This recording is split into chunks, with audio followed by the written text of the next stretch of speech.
Somos las alumnas de segundo año en las Voces del Sagrada y hoy vamos a hablar sobre los cambios de estado y la temperatura.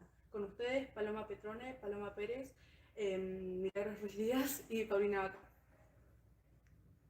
Bueno, mucha gente se pregunta a qué fenómeno conocemos como un cambio de estado. La respuesta es sencilla. Conocemos cambio de estado como las partículas que conforman un sólido cuando vibran con demasiada intensidad.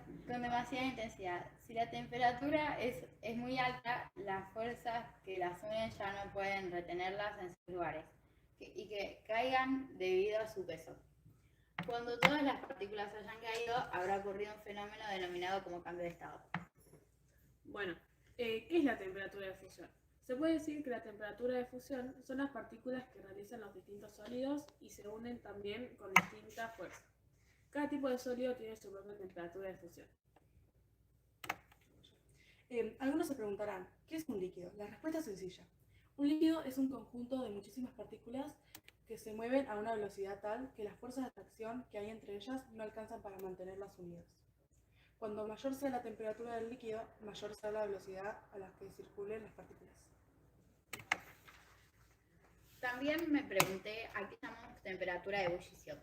La temperatura de ebullición es cuando la temperatura de un líquido sigue aumentando y el movimiento de las partículas que antes solo podía notarse a partir de un procedimiento indirecto, ahora se hace más evidente.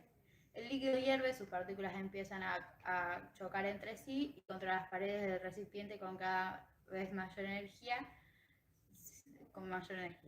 Si la energía aumenta más, las partículas ya no pueden quedar retenidas en el fondo de ningún recipiente, haciendo que salten por todos lados, y en este momento ocurre otro cambio de estado.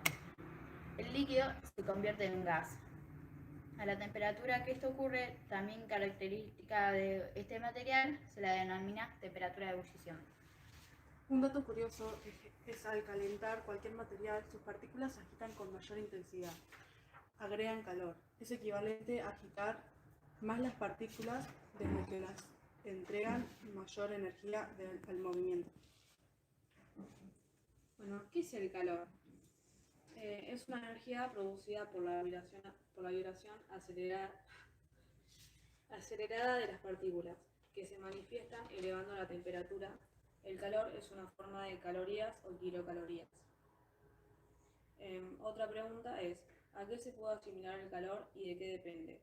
La respuesta es que se puede asimilar a la energía total del movimiento molecular en una sustancia, mientras la temperatura es una medida de la energía molecular media. La mayoría se pregunta, ¿qué es la temperatura? Es una medida del grado de calor, o sea, el movimiento de las partículas. También me preguntaba, ¿qué diferencias tiene el calor y la temperatura?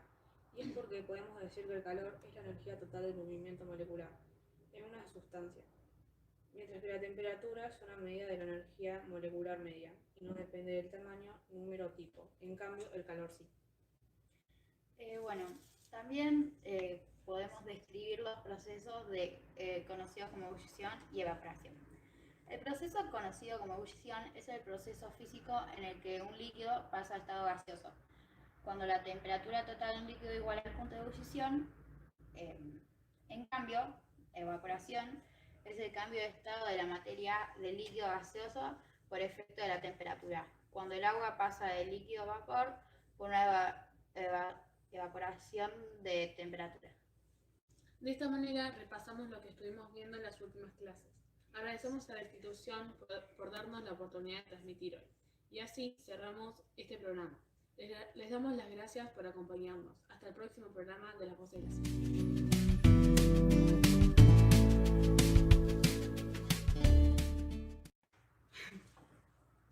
Chao. Perfecto. Ay, no puede ser.